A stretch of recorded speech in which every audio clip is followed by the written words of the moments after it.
Hi, good morning.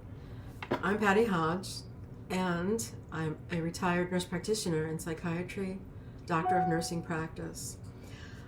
Today is a Sunday, January 12th, and it's 11:30 in the morning. And I'm telling you this because this is only one of the first videos that I'm producing at this point, and they're not very glossy or professional or polished at this point. So I ask your indulgence and a little bit of grace from you about that. I will, over time, hopefully learn how to edit these properly and make them more interesting for you. But today, I want to throw the alphabet at you. And this is only part one because there's so many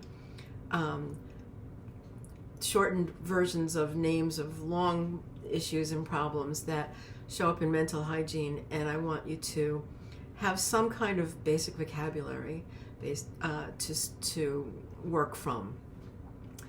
So in the first welcome video, which is here on the site, and I hope that you do look at that if you've never looked at any of the videos here before, because I'm going to reiterate here, I am a nurse, but I'm not your nurse, and I am a therapist, but I'm not your therapist. So anything I say is meant to be educational and to help support you on your journey. So you need to use your own discernment about what you're going to follow up with or how you're going to proceed. And that really is all on you, okay? I'm just giving information here, and I want you to be able to look at what is the best thing for you and who are the best providers for you. And so I'm just going to give you information little by little over time to help you become more critical in your thinking about how to do that. So let's get on with some of the alphabet. In the previous video to this one, I talked about ACEs, adverse childhood experiences. And let me tell you something about why I chose that. I know firsthand what it is to be anxious and depressed and to have post-traumatic stress disorder. But I didn't have those names or titles to work with in my very early life, or even in most of my adult life. I am, as I said in the first video, I identify as an adult child of a dysfunctional home. Okay, so that terminology comes from actually 12-step programs, and 12 steps were developed many years ago to help people who had a problem with alcohol. So you've all heard of Alcoholics Anonymous. Well, out of that has come literally dozens of anonymous programs. So there's Overeaters Anonymous, there's Codependence Anonymous, there's Emotions Anonymous, there's Violence Anonymous, so it goes from anything you can think of probably has a 12-step program attached to it. The one that I'm referring to is called the Adult Child of Alcoholics and Dysfunctional Families.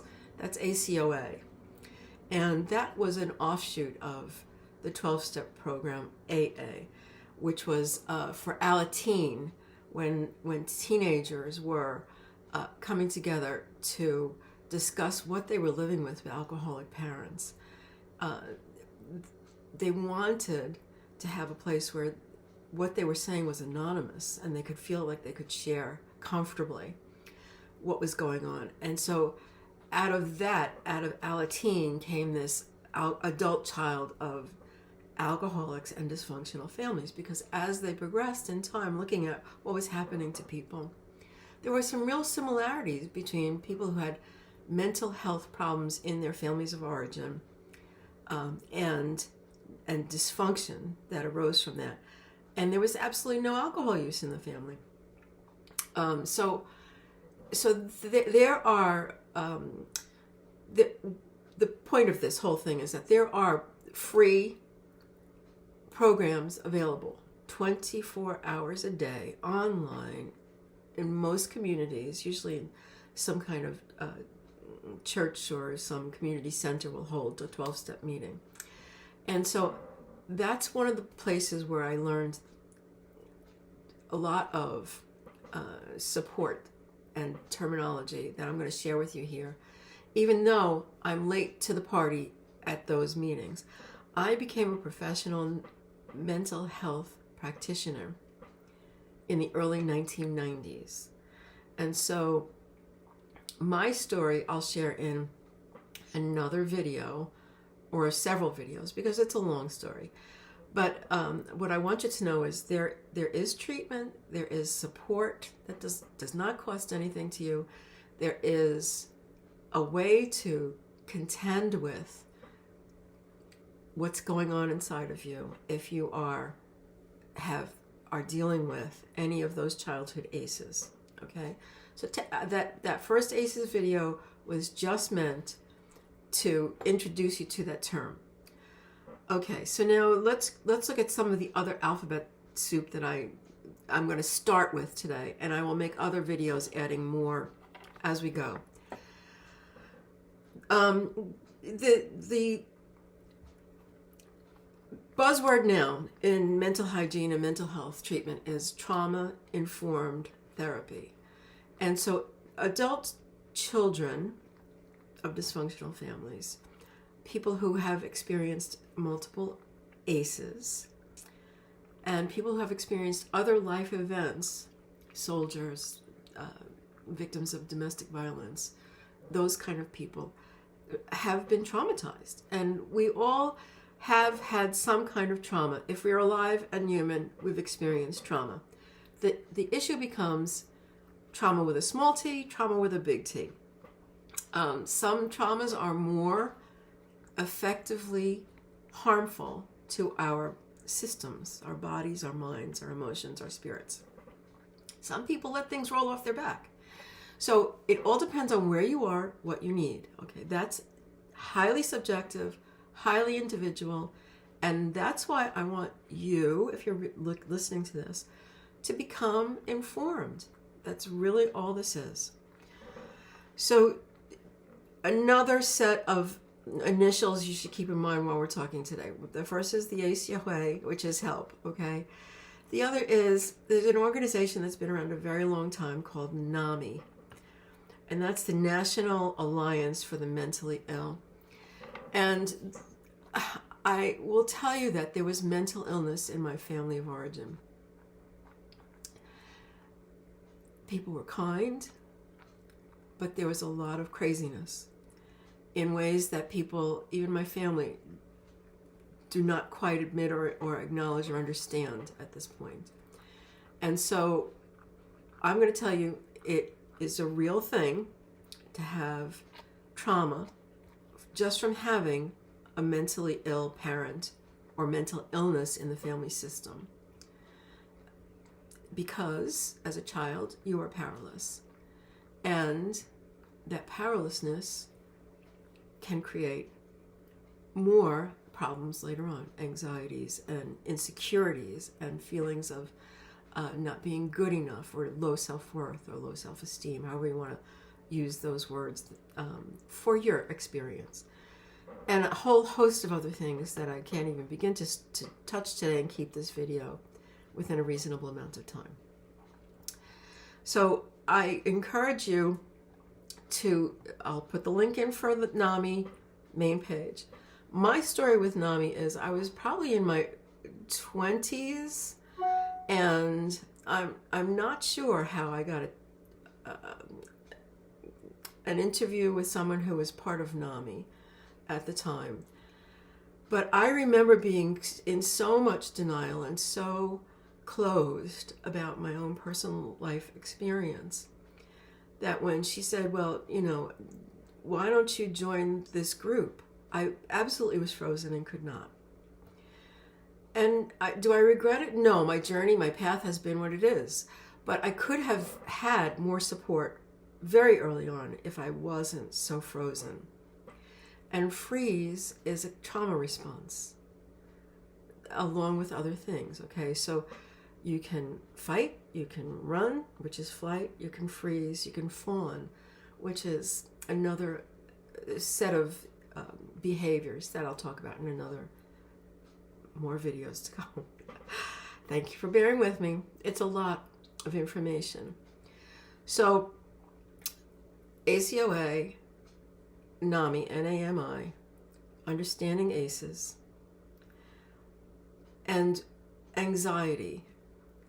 Anxiety itself is a very, very common mental health issue. And I myself did not put a name on anxiety for me until I was actually going through my master's program at Stony Brook University as for a nurse practitioner in psychiatry. And at that point, I was already working in the mental health field. And that year that I had started that program, it was very intense, and it was a challenge. I was a single mother, working full time, having triggers on my job, and triggers is another video altogether. And at that time, I had lost family members. And I remember, and my best friend of many years. So I had gone to a different physician. I had seen my regular family physician for a very long time, from my early 20s on. I took my children there, and my grandparents went there. And I think maybe my parents at some point may have gone to this family physician. And he was a wonderful guy, but he knew very little about mental health and how it impacted physical health at that point. This is a work in progress, learning and understanding the impacts that this has on a person. So I was seen by another physician's colleague, who at the time was a new physician's assistant. So here I am, a registered nurse, going to school to become an advanced practice psychiatric nurse. And this wonderful person said to me, "Well, what are you doing about your anxiety?" And I said, "What anxiety?" And that's an absolutely true story. Now I'm going back up here, because what I said here is I went to my regular physician, and I said, "Somebody said I have anxiety." And he put me on a medication, and it did help. However, it put 40 pounds on me almost overnight, which I almost have never fully lost. It's been a struggle since that time for me. So I'm sharing this not because I would like to overshare. I'm a very private person, just like everybody else who's experienced things that they don't want to talk about. And so it's time to take the lid off that, let some of the steam out of the pot, and let's begin to heal, okay? That's really what this is about. It's giving you information. The more informed you are, the better off you are, as far as I'm concerned. Now, if you don't agree with that, you certainly don't have to continue learning here, and that's okay with me too. But I invite you to bear with me and bear with us as a community as we grow, because we can help one another.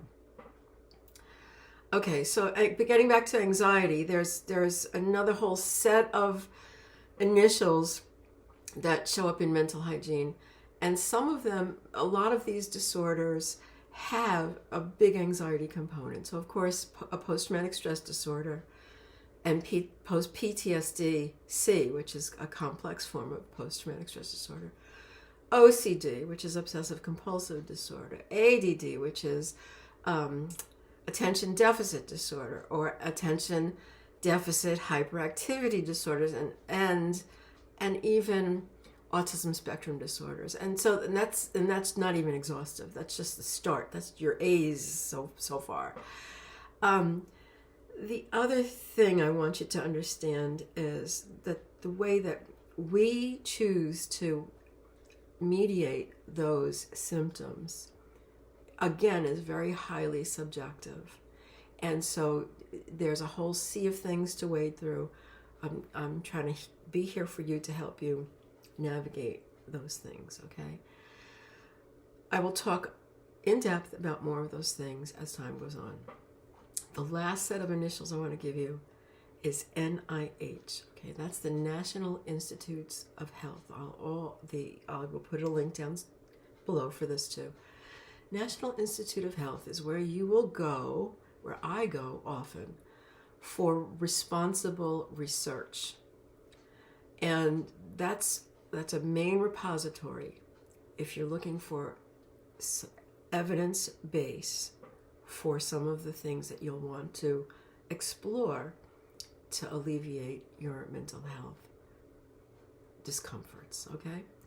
So in an effort to keep these short, I'm going to end here and I'll be back. I really need your comments. Tell me if this was helpful or if I need to go in another direction, and I will. Take that into consideration. I hope you have a wonderful day. See you later. Bye-bye now.